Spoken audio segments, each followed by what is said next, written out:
Universitas kami, Ibu Kota Negara. Halo sahabat Indonesia, selamat datang di kanal saya Zuliani Dalimunte. Tayangan ini merupakan program edukasi daring kepada masyarakat yang diselenggarakan oleh Fakultas Ekonomi dan Bisnis Universitas Indonesia. Kali ini kita akan membahas tentang layanan urun dana atau equity crowdfunding. Yuk kita saksikan bersama. Apa yang dimaksud dengan layanan urun dana atau crowdfunding? Secara definisi, the crowd itu artinya kerumunan. Jadi pada dasarnya crowdfunding itu adalah proses pengumpulan dana dari banyak orang untuk tujuannya adalah mendanai suatu proyek atau kegiatan. Dan saat ini, saya sebut saat ini, itu dilakukan secara online, baik melalui perantara atau tidak. Jadi perkembangan teknologi telah menyebabkan crowdfunding menjadi sebuah kegiatan yang semakin banyak dipakai, jadi semakin populer. Kita akan membagi crowdfunding ke dalam 3 jenis. Ya, yang pertama itu adalah yang crowdfunding yang sifatnya filantropi. Jadi, misalnya seperti bantuan untuk korban tsunami. Jadi, waktu itu penyelenggara ketika ada korban tsunami, mungkin gempa dan bencana lainnya, mereka mengumpulkan dana yang kemudian disumbangkan kepada para korban. Jadi dalam filantropi crowdfunding ini para orang-orang yang berpartisipasi dalam proses crowdfunding itu tidak mendapat reward apa-apa. Jadi paling mereka akan mendapat laporan. Oke, uangnya udah disumbangkan, sudah diserahkan kepada yang berhak dan sebagainya. Sifatnya hanya laporan tanpa reward. Yang kedua adalah jenis reward based crowdfunding. Reward based crowdfunding ini ada reward tertentu yang diterima oleh para orang-orang yang berpartisipasi dalam crowdfunding itu, tapi bentuknya bukan uang. Jadi misalnya dalam proyek penyelamatan terumbu karang, ya katakan, atau program penyelamatan terumbu karang di timur Indonesia misalnya. Nah, di situ kemudian para backers itu ketika dia menyumbangkan dalam jumlah tertentu, dia akan dapat katakan foto-foto terumbu karang gitu, foto-foto di bawah laut yang tentunya memang foto-foto eksklusif seperti itu ya. Jadi dia dapat, kalau semakin besar uang yang disumbangkan, mungkin dia akan dapat foto-foto yang lebih baik misalnya. Jadi dapat sesuatu tapi sifatnya bukan uang gitu. Nah, yang ketiga itu ada equity atau securities crowdfunding. Ya. Jadi kalau tadi reward based crowdfunding itu para backers dapat sesuatu tapi bukan uang, bukan financial benefit, maka pada equity atau securities crowdfunding kita menyebutnya bukan backers tapi investor. Jadi para investor ini akan mendapatkan financial benefit dari project. Jadi ini adalah program atau proyek untuk mengumpulkan dana dalam rangka kegiatan bisnis gitu. Jadi pengumpulan dana dari banyak orang dalam bentuk equity atau securities, lalu kemudian ketika proyeknya didanai dan menghasilkan keuntungan, maka para investor akan mendapatkan benefit keuangan dari proyek tersebut. Nah, kita di sini akan fokus pada bagian yang ketiga dari crowdfunding, yaitu equity atau securities crowdfunding.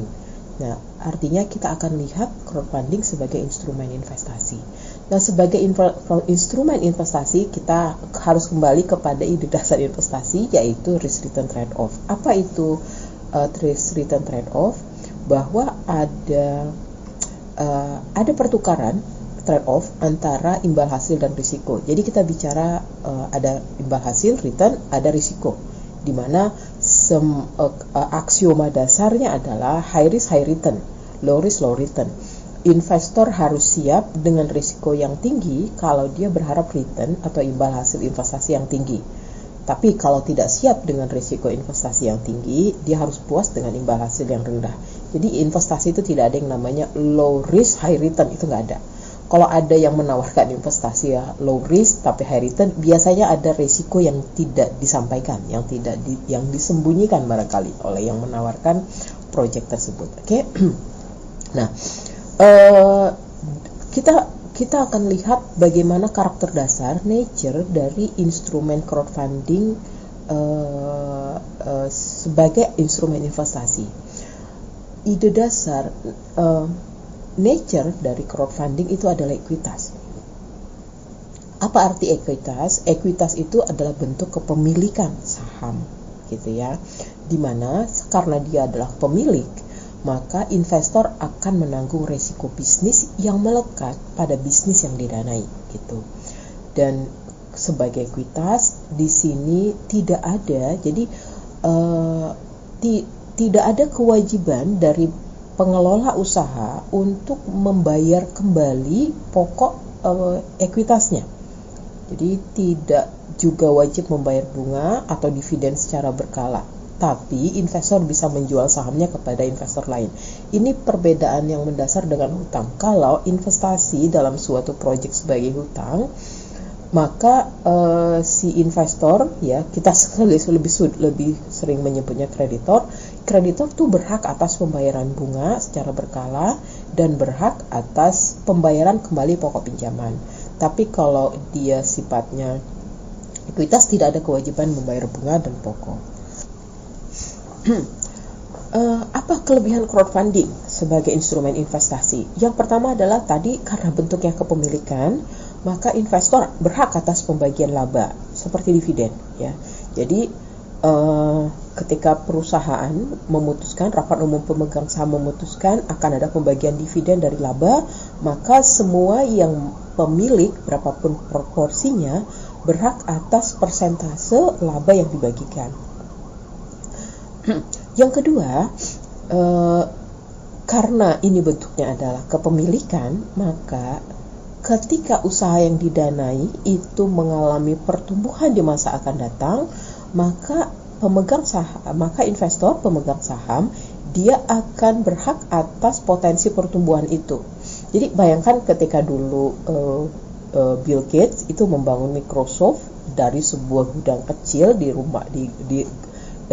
rumahnya, dari garasi, gitu ya, dari sebuah garasi kecil, di mana para investor hanya menyumbang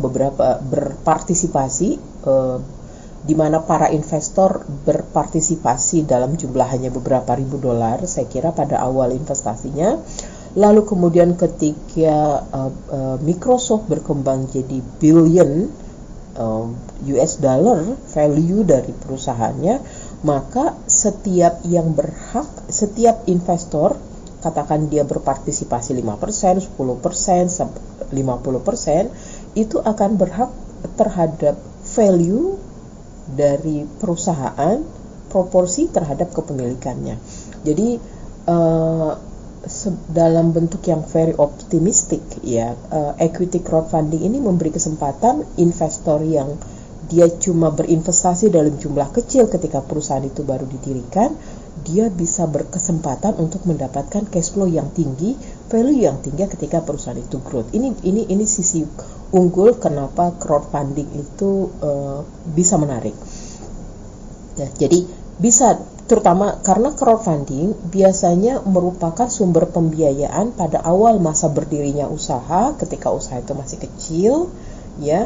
Jadi sehingga persentase, ya kalau value awalnya masih kecil, 5% atau 10%-nya juga masih kecil, gitu ya. Tapi ketika dia begitu besar, maka 5% atau 10%-nya akan menjadi sesuatu yang besar. Jadi, sehingga dengan gagasan ini, dengan konsep ini, maka bisa dikatakan bahwa crowdfunding ini dapat nanti menjadi semacam alat untuk mendemokratisasi kue atau pertumbuhan ekonomi. Kenapa? Karena masyarakat yang mungkin investasinya masih kecil, yang kemampuannya untuk berinvestasi tidak besar, beda dengan kalau dia ke pasar modal, ini bisa menikmati kue atau pertumbuhan ekonomi ketika usaha yang didana itu tumbuh besar. Kita dari awal itu, ketika katakan perusahaan itu masih kecil, kita sudah berpartisipasi, kita sudah membeli sahamnya dalam jumlah tertentu 5%, 10%, 20%. Nah, ketika perusahaan itu besar, tentu value nilai dari investasi kita akan mengikuti besarnya perusahaan itu.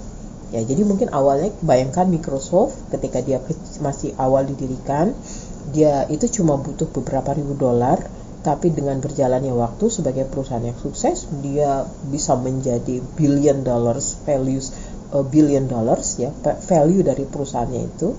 Maka kalau yang investor yang dari awal terlibat ikut dalam kegiatan investasinya itu, tentu tiba-tiba sekarang bisa menikmati kekayaan yang luar biasa. Nah, harapan-harapan seperti itu yang menyebabkan kenapa equity crowdfunding ini menarik. Tapi investor kita tidak bisa melupakan, karena ini adalah alat investasi. Jadi kita bicara risk return trade-off.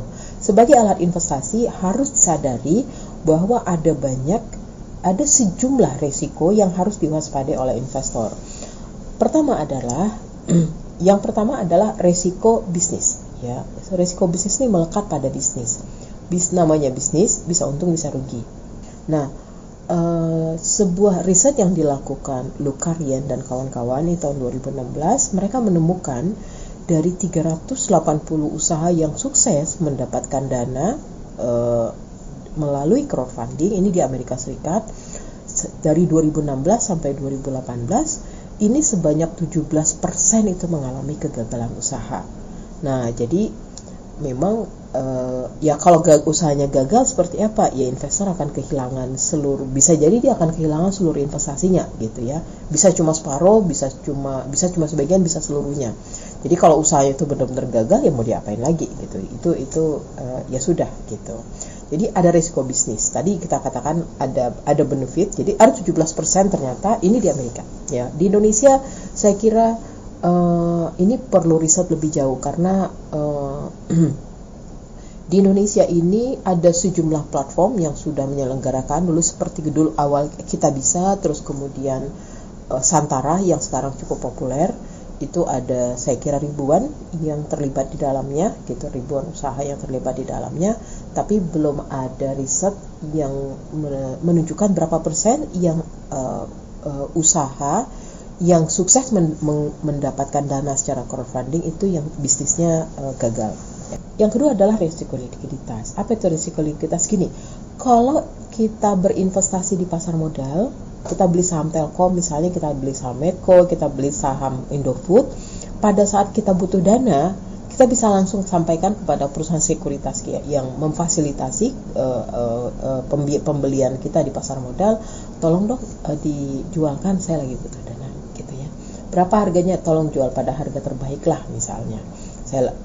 Nah itu bisa langsung, bisa hari itu juga, menit itu juga, langsung kemudian dijualkan, lalu kita dapat uangnya 2 hari kemudian, seperti itu. Nah kalau di equity crowdfunding, ini jadi masalah gitu. Jarang sekali proyek yang didanai lewat equity crowdfunding itu punya pasar sekunder yang kuat ya. Jadi ketika pasar sekunder itu tempat di mana jadi ada 2 jenis pasar primer, pasar sekunder. Pasar primer itu adalah di mana transaksi antara investor dengan si perusahaan. Jadi uangnya itu masuk ke kantong perusahaan gitu ya. Nah, sedangkan pasar sekunder itu transaksi antara investor dengan investor. Jadi uangnya itu antara investor A dengan investor B. Jadi tidak lagi uangnya itu masuk ke perusahaan yang tadi butuh dana. Nah, kalau di bursa, pasar sekundernya itu ya ada bursa efek gitu ya. Sudah itu cukup ramai gitu. Nah, kalau di pasar equity crowdfunding ini pasar sekundernya tidak kuat. Seringkali nggak ada gitu. Jadi kalau investor butuh dana gimana? Saya butuh uang nih. Nah, dia harus mencari-cari siapa investor yang mungkin membutuhkan atau bersedia untuk membeli sahamnya. Gitu. Dan ini tidak mudah gitu karena tidak ada pasar sekundernya. Nah, apalagi kalau terlihat bahwa usahanya itu kok kayaknya usahanya buruk ya gitu. Kalau usahanya itu sepertinya mengalami kemunduran, dia mulai rugi, mungkin investor benar-benar tidak akan bisa dapatkan siapa yang bersedia membeli sahamnya. Tuh, karena yang di sana investor lain, oh enggak deh saya nggak mau beli, usahanya mau. Jadi kesulitnya pasar sekunder ini adalah risiko yang harus diwaspadai oleh investor. Jadi keterbatasan pasar sekunder ini harus diwaspadai oleh investor. Jadi kalau berharap uangnya bisa dapat anytime, itu akan sulit, gitu ya. Oke.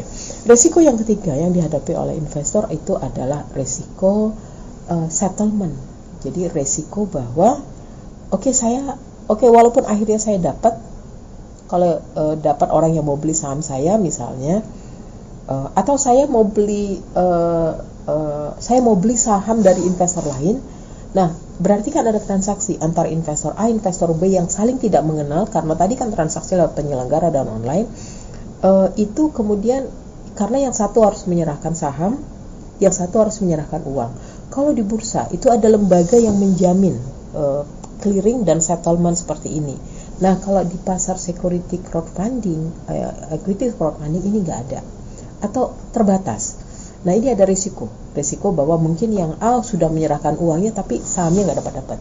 Sementara atau yang sebaliknya, yang satu sudah menyerahkan sahamnya, kok uangnya nggak dapat gitu ya. Ada risiko itu. Itu harus disadari oleh investor atau pemodal. Nah, yang keempat yang nggak kalah penting adalah risiko moral hazard. Nah, apa itu risiko moral hazard? Jadi moral hazard itu artinya gini, orang yang kita percaya tidak bertindak seperti apa yang kita inginkan, kira-kira begitu. Bentuknya seperti apa kalau dalam investasi crowdfunding ini? Saya paling tidak ada dua. Yang pertama bahwa emiten atau si pengelola usaha itu dia tidak dalam bentuk tidak memberi laporan yang jujur gitu. Jadi laporan yang tidak akurat. Caranya apa? Pertama, dia mungkin melaporkan biayanya terlalu tinggi. Ya, sebenarnya biaya produksinya mungkin cuma 5, tapi dia laporkan 10. Akibatnya apa? Kalau biayanya terlalu tinggi, maka labanya kecil. Kalau labanya kecil, maka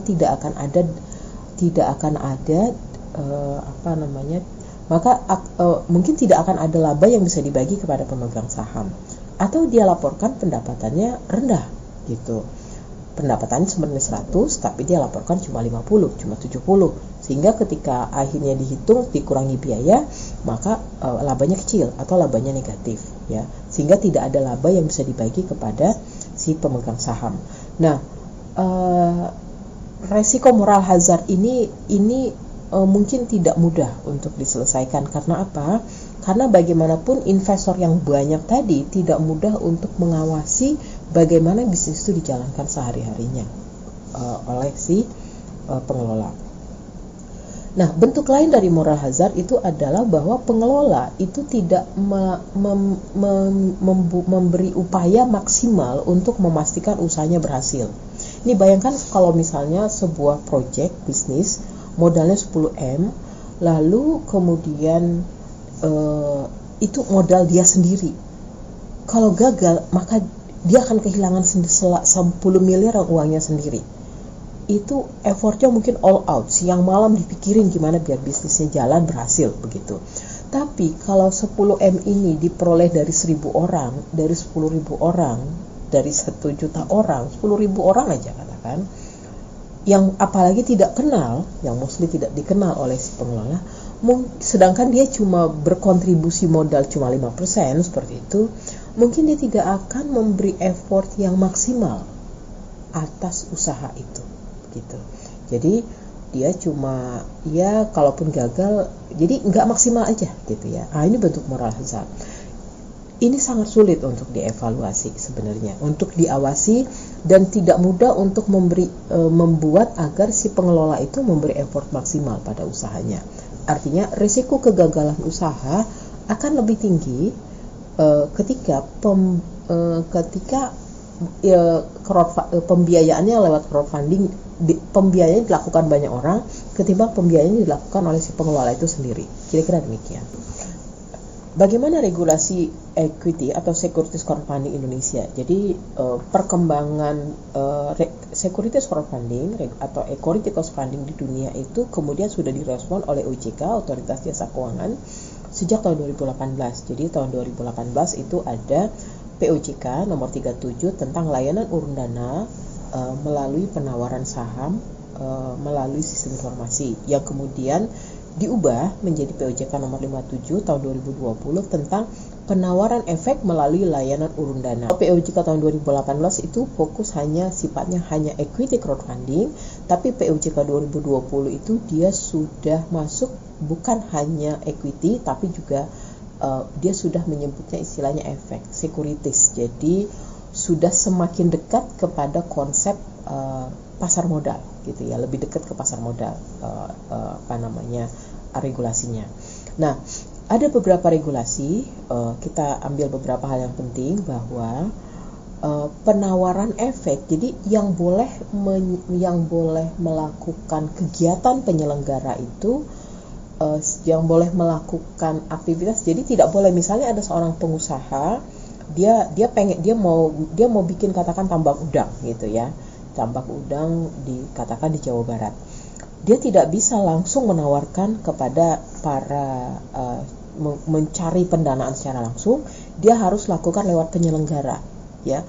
Nah, penyelenggara ini ya kalau di Indonesia misalnya Santara, kita bisa, ya oke saya menyebut merek nggak apa-apa, ya. Jadi penyelenggara ini yang kemudian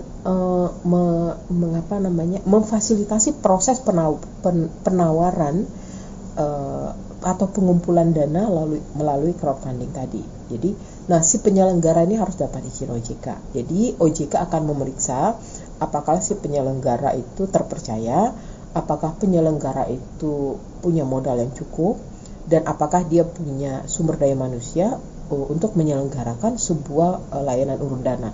Jadi, penyelenggara ini sebenarnya jadi kayak bursa efek Indonesia gitu ya, seperti mini lah, bursa efek mini, tapi khusus untuk untuk crowdfunding gitu ya, untuk dimana penyelenggara ini harus merupakan badan hukum. Dia menyelenggarakan dan mengoperasikan layanan urun dana. Kemudian instrumen apa aja yang boleh ditawarkan lewat crowdfunding ini? Pertama, dia bisa ekuitas atau saham. Nah, bisa juga hutang dan bisa sukuk. Sukuk itu adalah instrumen pembiayaan berbasis syariah gitu ya. Nah, kemudian regulasi yang lain adalah bahwa maksimum penghimpunan dana 10 miliar per proyek. Jadi, dengan membuat batasan maksimum 10 miliar per proyek dengan masa fundraising 12 bulan. Ini memang dari awal didesain POJK ini bahwa layanan urun dana itu untuk membiayai usaha kecil gitu.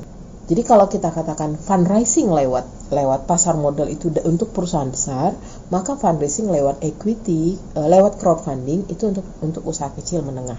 Ya, karena penghimpunan dananya maksimum 10 miliar. Ya 10 miliar itu untuk UKM lah ya, dengan masa fundraising 12 bulan. Nah, ya, oke. Di mana definisi project itu adalah kegiatan atau pekerjaan yang menghasilkan barang, jasa atau manfaat lain, baik yang sudah ada atau akan ada. Nah, ini bedanya dengan pasar modal. Kalau pasar modal itu harus sudah ada dan sudah paling nggak 2 tahun terakhir itu untung dan sebagainya. Nah, kalau crowdfunding itu sudah ada boleh, yang akan ada. Sekarang kita coba bahas seperti apa pelaku di equity crowdfunding atau securities crowdfunding. Para playersnya itu pertama adalah penyelenggara yang saya katakan tadi, yang berfungsi untuk menyelenggarakan, dia menjadi pasar mempertemukan antara pemodal dan penerbit atau emiten. Jadi ada penyelenggara, ada penerbit atau emiten, dan ada pemodal. Pemodal ini adalah investor, penerbit atau emiten itu adalah usaha yang membutuhkan dana. Jadi ini ada yang membutuhkan dana yang maksimum 10 miliar tadi, satu ya, katakan itu satu usaha, satu proyek, sementara pemodalnya ini bisa sangat banyak, bisa ratusan, ribuan, puluhan ribu, it's okay, nggak apa-apa. Nah, terus kemudian ada yang di tengah-tengahnya yang memfasilitasi proses ini, tuh disebut penyelenggara, di mana penyelenggaranya tadi kita katakan dia harus mendapatkan izin OJK. Ya, jadi penyelenggara itu wajib dapat izin OJK. Dia bisa berbentuk PT atau koperasi dengan modal disetor awal minimal 2,5 miliar. Jadi untuk mengajukan izin untuk menjadi penyelenggara, dia harus punya 2,5 miliar modal. Dan kemudian penyelenggara berkewajiban untuk menelaah rencana pengumpulan dana melalui layanan urun dana yang disediakan. Jadi kalau ada penerbit atau emiten, dia mau fundraising melalui layanan urun dana, maka penyelenggara yang memeriksa apakah proposalnya ini layak, apakah proyeknya, jadi dia evaluator awal dari proyek itu. Oke, berikutnya siapa penerbit atau emiten? Dia adalah Badan Usaha Indonesia, bisa berbadan hukum atau badan usaha lainnya ya, koperasi bisa. Pastikan bahwa layanan urun dana ini memang dimanfaatkan untuk UKM, maka penerbit ini tidak boleh merupakan anak usaha dari konglomerat atau dari kelompok besar atau konglomerasi. Jadi dia tidak boleh merupakan anak usaha dari grup. Jadi dia harus ke badan hukum tapi bukan anak usaha dari grup atau konglomerat, dan juga bukan bukan perusahaan yang sudah TBK. TBK itu artinya sudah menjual sahamnya di pasar modal, dan dia juga bukan anak usaha dari perusahaan TBK. Jadi anak usaha atau cucu usaha dari perusahaan TBK tidak boleh gitu.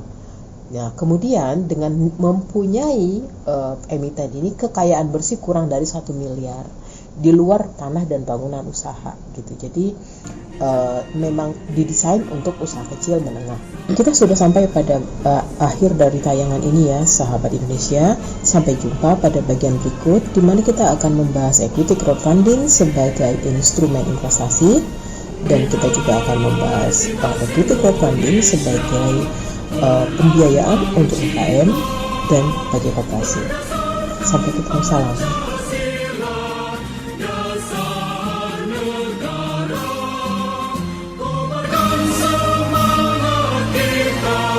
Demi di antara